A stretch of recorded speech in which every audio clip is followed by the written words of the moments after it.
My name is Samantha. I'm 20 years old and work the night shift at a Walmart in a small town called Jackson, Alabama. Since I don't attend school full-time, my boss often schedules me for the overnight shifts. Back when the store operated 24/7, I worked from 10 p.m. to 7 a.m. One quiet night, around 11:30 p.m., a customer approached me while I was folding pants in the men's section. He asked if we had a different size for a specific pair of jeans. I politely told him that what was on the rack was all we had. He thanked me, but I couldn't shake the awkwardness of our accidental eye contact. Hours later, while restocking appliances, I noticed someone through the shelves of the next aisle, staring at me. It was the same man. He looked away as soon as I noticed him. Something felt off.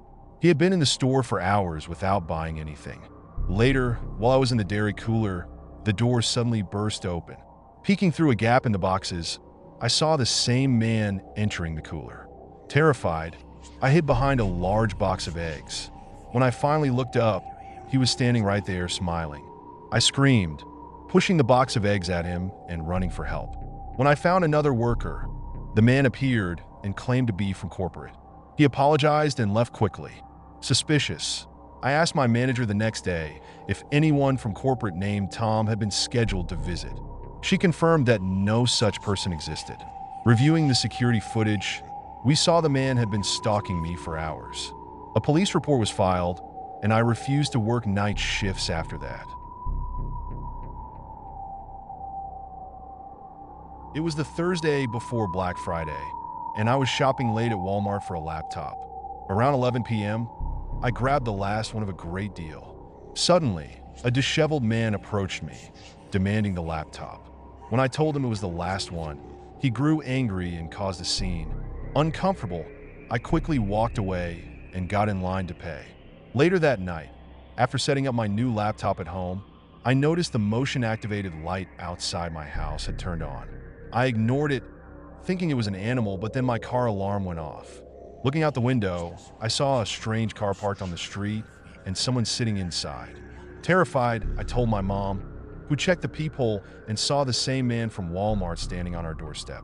He tried the doorknob and then started pounding on the door. My mom called the police. Moments later, we heard the sound of shattering glass. The man had broken into our den. We locked the door and waited for the police, who arrived quickly. They found the man hiding behind a couch and arrested him. He screamed threats at me the entire time. This incident made me realize how dangerous some people can be, even in a seemingly ordinary place like Walmart. Working overnight shifts at Walmart was my second job while finishing college. One Thursday night, midway through my shift, I spotted someone out of the corner of my eye. They weren't wearing a staff uniform like the other two employees working with me. Curious and uneasy, I checked the aisle, but no one was there. Moments later, I heard a loud crash. A bicycle had fallen off its hook, but the hook was still intact, as if someone had intentionally knocked it down. As I walked through the store, I heard a chilling laugh coming from the next aisle. Turning the corner, I saw a man dressed in all black standing at the end of the aisle, his back to me, but his head slightly turned so I could see part of his face. My heart sank. I called out to my co-workers, but they didn't respond. I decided to return to the employee lounge and call for help, but the man was gone when I came back. To this day, I don't know who or what I encountered that night.